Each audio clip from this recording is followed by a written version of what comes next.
This is Geek Gab with your hosts, John, Brian, and me, Daddy Warpig. We are back.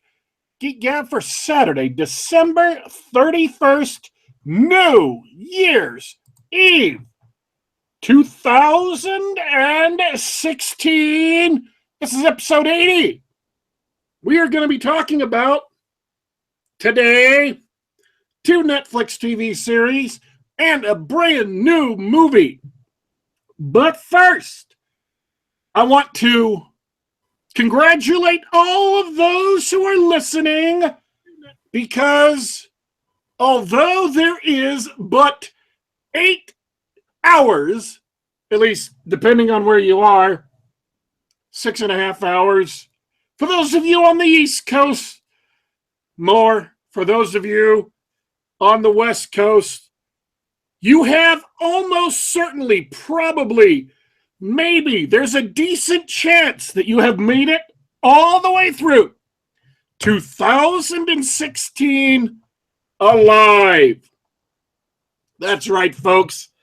The Grim Reaper year is almost over, and though we do not yet know what 2017 may bring, except the inauguration of the new president, you have almost certainly made it through this year, especially those of you listening to this, on Sunday, Monday, Tuesday. Then the year's definitely over for you. You're safe. You can stop worrying now. So, John, how was your week? Well, let's just say that 2016's been one of the best and worst years ever. But my week's been good. I'm exhausted thanks to the new puppy. I did have a chance to indulge in a little geekishness after thoroughly exhausting the dog. He's a golden retriever, by the way. Thoroughly exhausting him in the yard. I sat down and tried to watch the new season of The Man in the High Castle. Would you like to hear about that? They've got like 2 or 3 episodes of that out, don't they? It's an Amazon original. I don't know if they have the whole season, but I assumed they did. The Amazon usually releases 1 episode a week until they get up, till they build up to the whole series. So it's been out for 2 or 3 weeks. So I assumed, again, I haven't checked. I'm just assuming based on their past history that they've only released 2 or 3 episodes.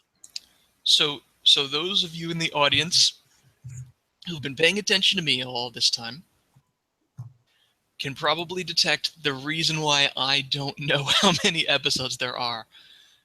I turned it off halfway through the 2nd episode. Oh. Let me tell you what, guys. It is boring. It's the worst possible thing a TV show could be. It is boring. Oh, no. That's all I got to say. Okay. You enjoyed the first season, if I remember correctly, right? Yeah. My father and I sat down and we watched it all. And it was, we had fun watching it. But the problem is that, and we talked about it on the Gab, one of the problems is that some of the characters and some of the storylines are a little uninteresting. The same cast is back. The first 2 episodes are, hey, where are they now? How are they dealing with the things that happened at the end of last season? What are the ramifications? And I still don't care about those people or those things. And Mr. Rufus Sewell, the only guy worth watching, in my opinion, in the first series, gets like 5 minutes of screen time each episode. Total bummer for me. I had real high hopes for that show, especially with the really cool imagery, cool in a scary way. Like, this looks like a normal Long Island high school. Oh, and they're all giving the Nazi salute. This is the kind of show we're in. Oh, can I feel a little bit of a mini rant? Don't you just hate it when they advertise? Your cord is acting up again. Oh, wonderful. I'm sorry, man. Just to let you know, folks, it's just not actually news. Do we really have to announce it? There's some technical difficulties, you mean? There's technical problems. In this case, oddly enough, surprisingly enough, it's not with me or my internet connection. Apparently, Brian's cord, his mic cord, has a teeny tiny flaw, which we surmise, based on all available evidence, that we have not as of yet verified this with a skilled or licensed technician. We surmise that there's a small short in his microphone cord, and so that's causing him to occasionally start staticking out. So we're trying to figure out exactly how he has to sit, in what position, and hold his head so that he can sit in that one position and never, ever move for the entire half-hour show. Now, that's my solution to the entire problem. Is there a better solution out there? I don't have one. Brian, did he stall enough for you to fix it?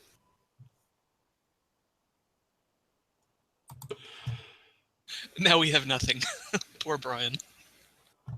Well, let's rest in peace, Brian. 2016 got him after all. Jeez. So, if that turns out to be true, you're going to feel guilty for the rest of your life. I mean, absolutely terrible. Every time you think about him, you'll just feel guilty, like, man, he's really gone, and the last thing I did was make a stupid joke. Going straight to hell, Daddy Warpig. I'm going straight to hell. I am disappointed that Man in the High Castle isn't better. I'm still going to watch it once they get all the episodes. I'm waiting till all the episodes are released, and I'm going to watch the whole thing at once. Like binge watch it. I don't like watching one episode and then waiting another week and watching another episode. It makes a show unnecessarily boring. So let's. I'm hoping that it will get better, and or that I will find it more interesting than you do. So in a few weeks, 5 or 6 weeks, sometime well into 2017, I'll be able to give my review, and we'll see how it matches. Okay, let's. I was going to ask how Brian was doing. We know how he's doing. Yeah, he's doing great, other than the microphone thing. His new book's out. Links to which are available in the description. Apparently, it's selling fairly well. It's getting a lot of good buzz.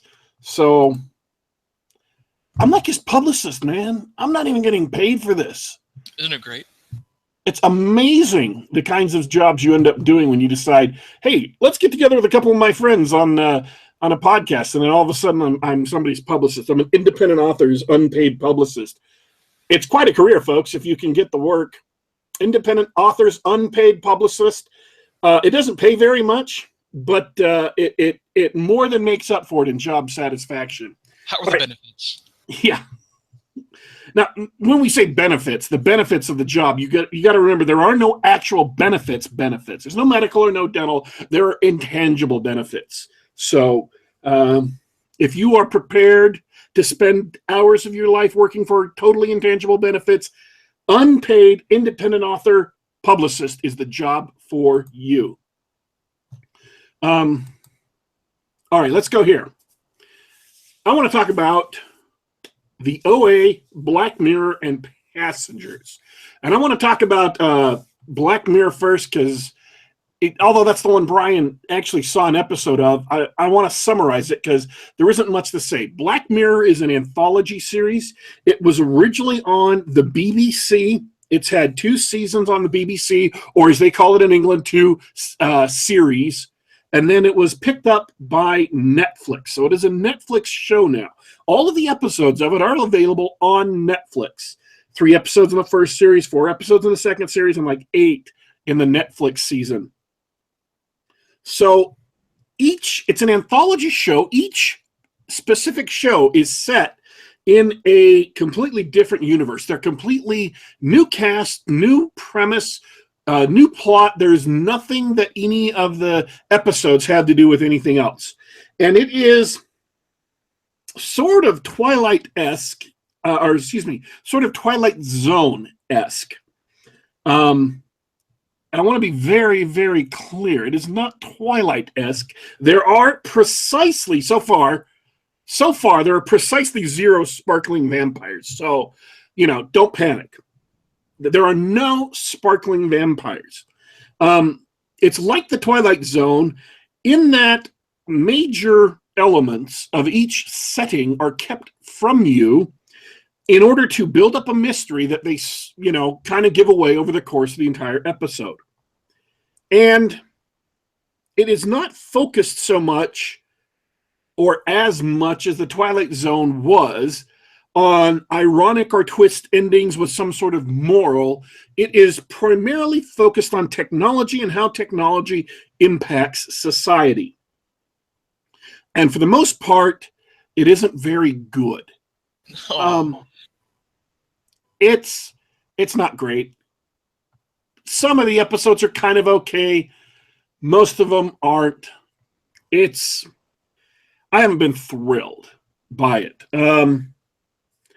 And the reason why I haven't been thrilled is because so many of the episodes are set up to be political treatises. They're set up to lecture you about some social issue the writer was upset about. And so the observations it does make are in general kind of trite. And I don't know, I'm just not enjoying it. And I've watched the entire thing. I've watched the entire first series, the entire second series, including the Christmas episode, and all of the Netflix ones. And were it not for the fact that I was reviewing it for the show, I would not have watched the whole thing. There is one episode that's almost great. But the show is far too enamored of downer endings, far too enamored of pointless bad endings where everything turns out awful for the characters. And it's kind of wearying. A lot of the things they deal with are grotesque and repellent just for the sake of being grotesque and repellent. I'm not saying it's a badly acted show. I'm not saying it's a badly shot show. I'm just saying it is boring in many cases and repellent and obnoxious in others. So that's my review of Black Mirror. That was my opinion of the one episode I saw. You're clear. Do you want to hold your head in that exact same spot for another 18 minutes? Well, I'll try. So go ahead. You saw one episode, and it's the episode I saw that could best be described as what if Facebook were a dictatorship and everyone in society were compelled to be on Facebook. And all of you were, in order to buy or sell anything, you have to pedal to earn points because they have apparently a power shortage, and by pedaling you generate electricity, and by generating electricity you earn merits, and you primarily use those to buy virtual goods or to skip the mandatory American Idol ripoff show or the mandatory softcore porn show. Yeah. It costs you money to not watch their shows. So that's the central thesis of the episode. And again, it's a downer series. The episode itself is downer. Everything goes wrong. Things don't really end well. And you just kind of left. It's like you're wasting your time. It is. It's really boring. At least, that's what sucks, because there are intriguing things that happen in the episode, but then the ending undoes all of it and just deflates all the tension. And again, that's that postmodern attempt to be edgy and subversive that really we've all seen so many times before that we're just desensitized to it now. It's just expected. And that sort of leads me to the question I was going to ask, which was, would someone like a young person who's never seen something like an episode of The Twilight Zone, would they enjoy this show? So in addition to answering that, would that same person get that silly subversive action? Right? That doesn't make sense. What are you subverting? They have no expectations. There's not enough entertaining things about the show to hold most people's attention. Most of the episodes. Some of the episodes there are, but most of the episodes there's just not enough entertainment value. Unless you're really into the messages that they're preaching, which a lot of people are, it's not worth the time. Yeah, I'm hard pressed to find out exactly what the moral of that episode was, because they're trying to set one up, which is that truth and beauty are still important, even in a totalitarian society where everyone has to dress the same and have the same job and eat drugged food. And that's how they go with it. But then at the very end, they undermine that. So it's just left being about nothing, but not in a fun Seinfeld kind of way. Yeah. So, I don't know. That's my opinion of Black Mirror. Let's, do you have any last questions before we jump to the OA? Let's move on. Okay, the OA. It's another Netflix series, 8 episodes. And I'm going to spoil this for you because I need you to realize how truly bad this show is. So if you haven't seen the show and you're interested in seeing the show, my recommendation is that you don't see the show because it's a waste of 8 hours of your life. Literally. You watch the full 8 episodes from the OA, and the last 20 minutes of the last episode completely undoes everything that came before it, completely makes it boring and stupid and pointless. Everything is completely invalidated. It is as if, and this doesn't literally happen, but this is an analogy, they say, oh, it was all just a dream, and nothing that happened in the entire series actually really happened. It is almost that exact occurrence.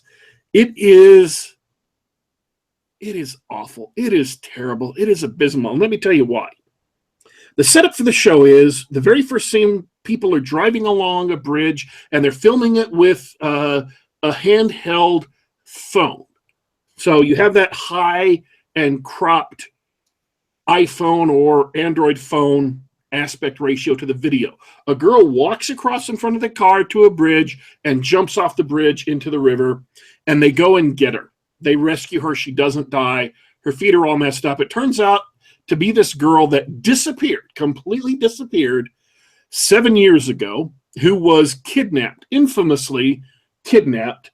And then now she's turned up out of the blue. She has scars on her back with copper inlaid in the scars. And mysteriously, when she disappeared, she was blind, but now she can see again.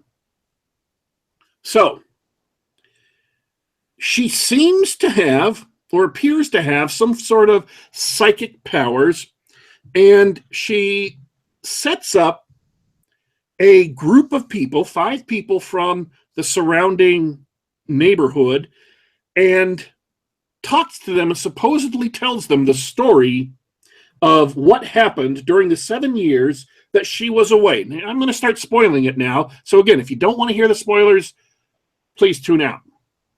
But it's important to remember, this is the first spoiler, nothing of what we see ever actually happened. So you spend the majority of 8 episodes listening to her relate what happened when she was disappeared and kidnapped, but according to the last 20 minutes of the series, none of it actually occurred. It is a complete, utter, and total waste of time. Now, here's the thing. The last 20 minutes of the series, they kind of make it vague. They make it seem as if she Kaiser Soze'd her way through this entire story because they reveal underneath her bed a bunch of books that she used apparently to make up this tale.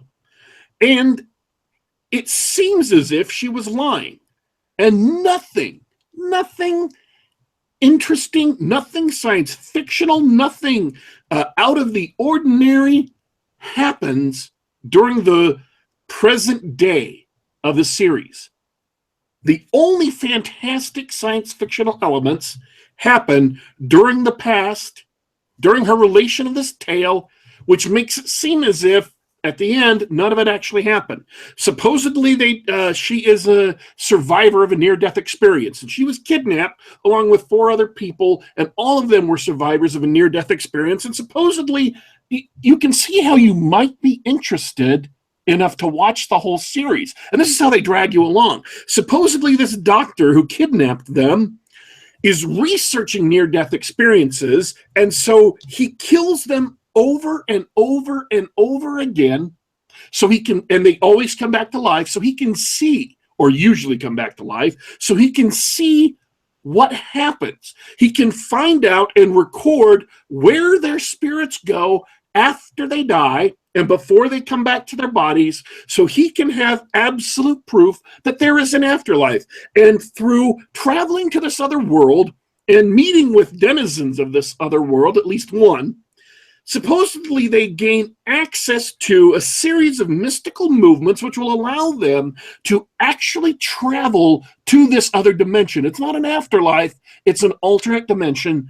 And so the story is that her friends, her 4 other kidnappees, themselves disappeared into this alternate dimension, and she has to train these 5 people from the neighborhood in these movements. They're basically modern interpretive dance movements, and that will help them take her into this other alternate world where the man she fell in love with and these other kidnapped victims live, and bring them back to the real world.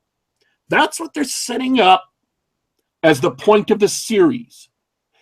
Can she train them to help her move into an alternate dimension before she is stopped by her parents, or before one of the 5 people is in danger of being taken away to military school, so she won't be able to go to this alternate dimension? There's a huge time rush towards the end. Also, supposedly she has psychic abilities that can predict the future, yada, yada, yada. And so the show is all tease, all promise, and no payoff. There is, at the end of the series, ultimately no clear answers about whether or not she was insane, or whether or not she was lying, or whether or not she was really psychic. And everything that you spent 8 hours watching is rendered 100% pointless, because this journey to an alternate dimension to rescue her friends never, ever happens. Jeez. That's violating writing 101. You don't break promises to the audience. Yep. So I was mad because I was told, "Oh, this is awesome. This is the next Stranger Things. It's not good. It's that kind of thing," and it's not. It's a lie. It sounds more like the next next Lost. I found Lost less frustrating and obnoxious, because at least Lost wasn't one person sitting there for 5 years telling you what happened on the island, and it turns out none of it did. That everything that happened on the island was actually a lie he was telling. That didn't happen in Lost. Lost had a lot of flaws, and I especially found the last season to be frustrating and eye-rolling. But what happened on the island actually happened on the island, and at least you were participating in the, induced reality of fiction without being told at the end of the series, oh, it was just a dream. And Jack wakes up on the airplane. He's on, the oceanic airplane, and it never crashed, and everyone around him is just the people. There's just a dream he's had, and they land in LA, and everything's fine. That would have been the worst ending to Lost ever. And that was what this ending was like. So it's just lazy. I'm frustrated. I'm mad. I wasted 8 hours on it. It is a violation. Exactly what Brian said. It's a violation of a promise that the writers made, that there would be some sort of payoff at the end, and there is no payoff at the end. So it just sounds like that's my review of the OA. It just sounds like they have a problem. That they have something against escapism. They want to leave us here in our gray, dreary, concrete cells of reality and can't imagine Elfland. People might start. You know what a Shaggy Dog story is, right? Yeah. Okay, Shaggy Dog story is a long, rambling, discursive story that ultimately has no point. When you get to the very end of it, there is absolutely no point. It didn't make a bit of difference. See, anything Grandpa Simpson says on The Simpsons. Yeah, this is a Shaggy Dog story.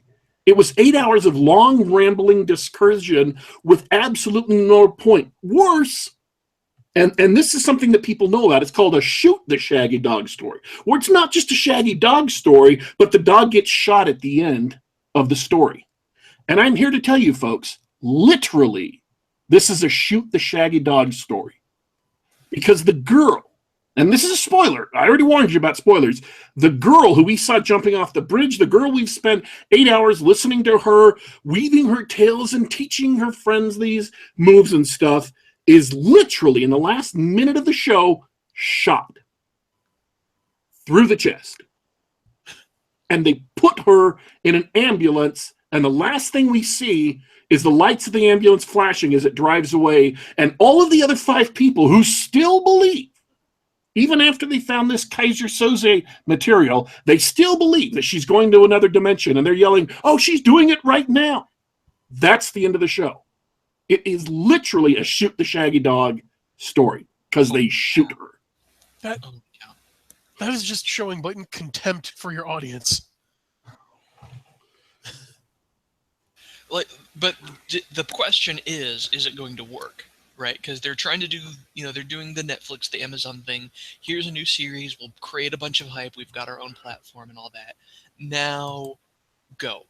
Like, can we get this to work? Are people going to buy it? Are people going to watch it? It's a social experiment. Right? Like Stranger Things worked because of all that stuff. It had that great word of mouth. And that was the big difference, in my opinion. I think the big difference was the word of mouth. Is this one going to succeed like Stranger Things despite, or will it have the same word of mouth? I sincerely hope not. I don't know. I sincerely hope not, because I was mad at the end of the series. I was mad. I was livid. I went on Twitter and I ranted. I didn't give away details on Twitter because I was saving them for the show. But man, I was mad at the OA. I was mad at Netflix. I was mad at the people who made it. And now you know why. If you had been wondering why I've been ranting about the OA, that is why. It's a shoot the Shaggy Dog story. It's pointless. Here's the thing. I want to go into Passengers now, unless there's any other questions. No? Okay, let's jump into Passengers real quick.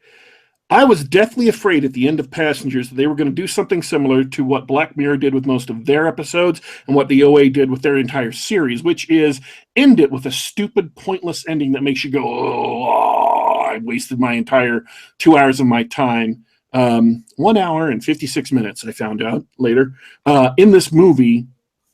And I will reassure you of this. Passengers does not end like that. There is a satisfying ending to the story of Passengers. Whether it's the ending you expect or not, I'm not going to spoil Passengers. But there is an ending to the story, and it is a satisfying ending to the story, and it's an ending that makes sense given everything that's come before. So they did not do what the OA did. They did not do what Black Mirror did. So I'm assuming most of the people listening to this know what Passengers is. Let me set it up. It's a new movie. It's a science fiction movie. It's got Chris Pratt and Jennifer Lawrence in it. It is a classic sci-fi tale. Absolutely classic, going back to the 50s or 40s, where you have a ship that is going to take 120 years to travel at roughly half the speed of light from Earth to to a colony planet. And 5,000 colonists are in sleep pods on this ship. And there's 250 crew members. And for various reasons, one passenger wakes up because of a technical glitch. Now, this is supposed to be impossible, and it's never happened before, but one passenger wakes up. And that one passenger, the reason why he woke up, what happened with the ship, and what he does to deal with absolute isolation. There is complete isolation on this ship. There are no other human beings awake. And so he's surrounded by people in cold sleep pods, but he has no one to talk to other than, and this is other than the robots and other pseudo-intelligences of the ship. They do not have true artificial intelligence.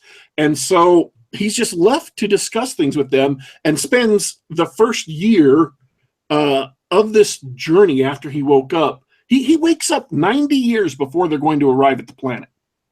So it doesn't matter. He's going to die of old age long before they get anywhere.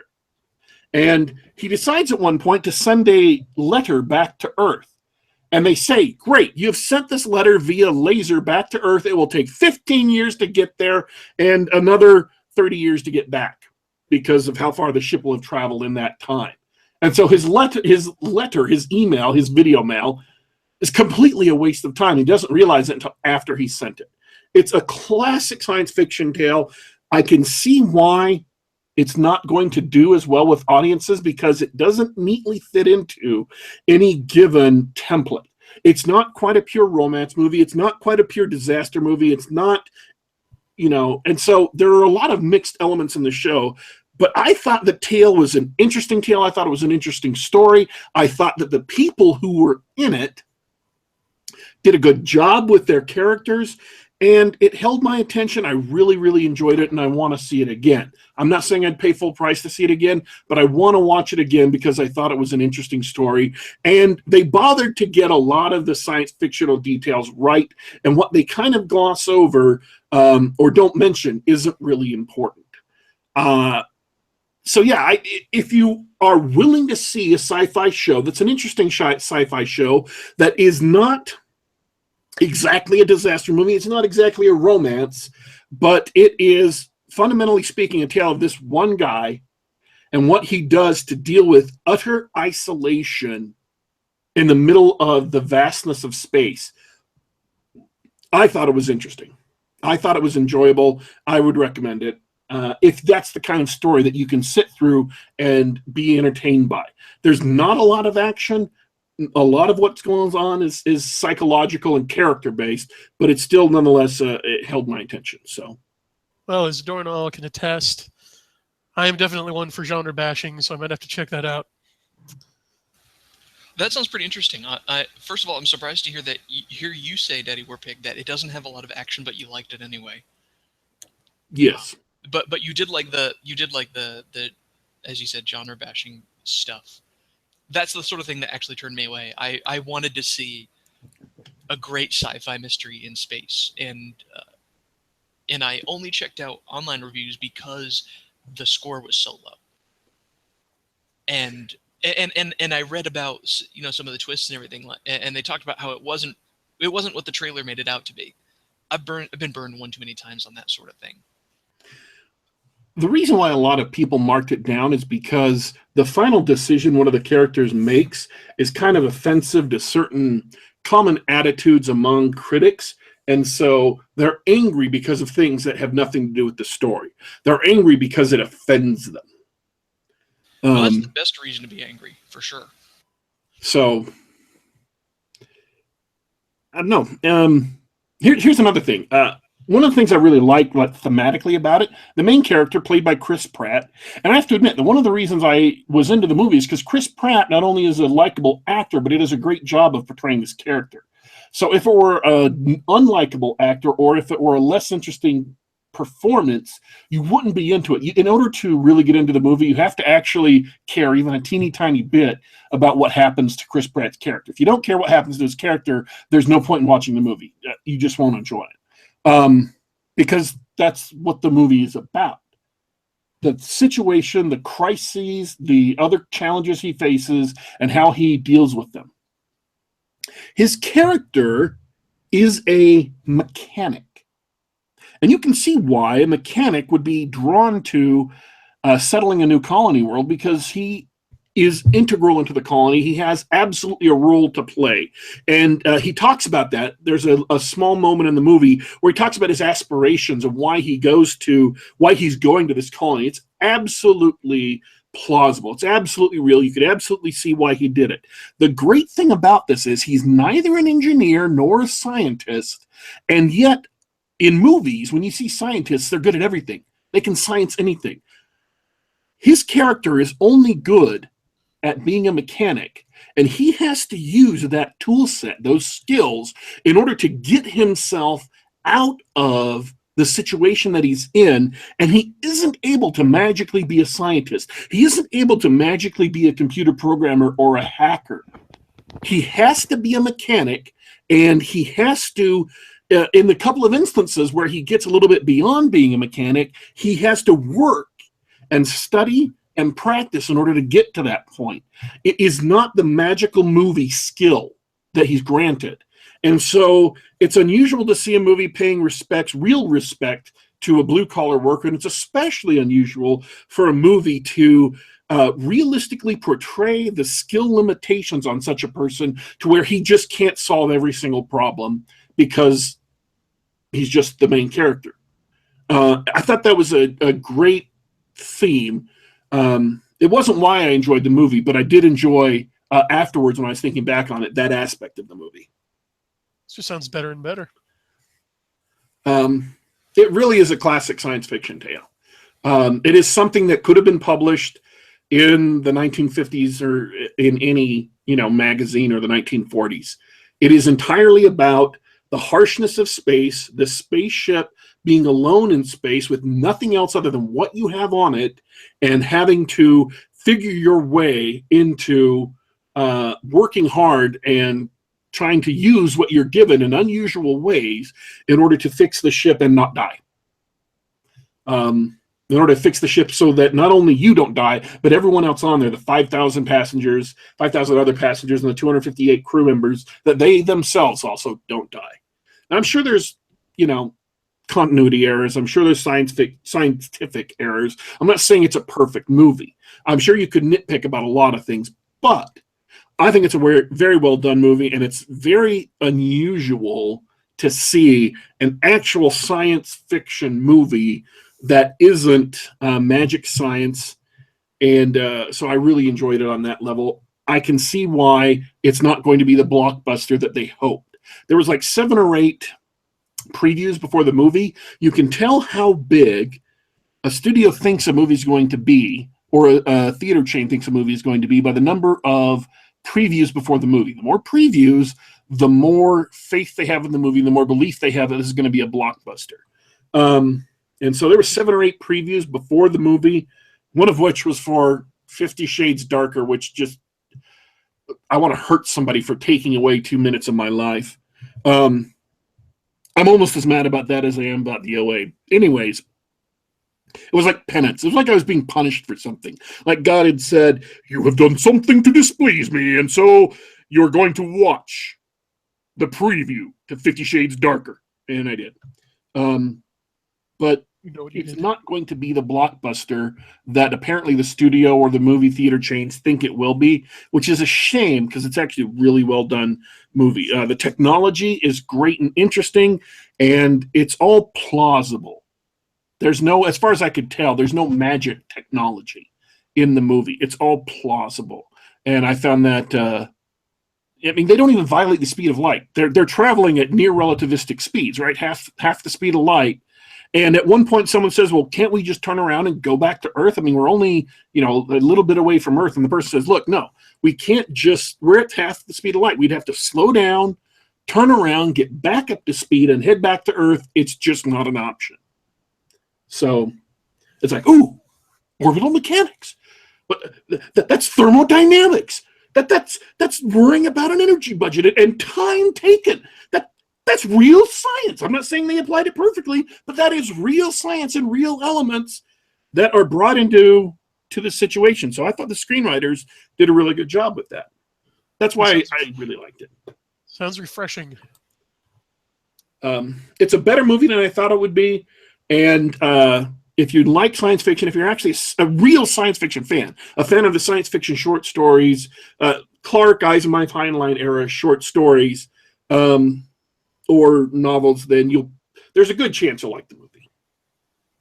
So, and the ending was not a nut shot. So it was not a punch in the balls. They didn't shoot the dog at the end? They did not shoot the dog at the end of the movie. Sorry, I don't mean to spoil that, but the ending of the movie, whatever it is not pointless and stupid. Very much has a point, and it's satisfying. There's a number of different ways it could have gone, any one of which could have been satisfying. The one they chose was actually good and satisfying, and I could see why it ticked critics off. So, all right. I'm not saying there isn't death involved in the movie. I'm not saying that every single character makes it through alive. I'm just saying that the end of the movie was not pointless and stupid. It did not enrage me at having wasted 2 hours of my life. Any last questions, guys? No, that was thorough. Yeah, thanks. That was interesting. So I don't know. We're any last words in the show before we sign off? We're out of time. I mean, we're way out of time, but that's okay. Any last words before we sign off? Don't know. Yeah, well, all I wanted to say was Happy New Year, everybody. It's been a great and wonderful 2016, and I hope to talk to you guys again tomorrow and next week as we continue with the show. Appreciate everybody from listening. Yeah, it was quite a party this time. It was encouraging to see so many faces in the chat. Thanks to my unpaid PR intern, Daddy Warpig, for keeping the torch alight. And yes, my third book in the Soul Cycle series, Secret Kings, had a fantastic launch. It is still going on. The first two books in the series, Ethereal and Soul Dancer, are still on sale, so you can get all three books of the award-winning series for less than the cost of some TradPub ebooks.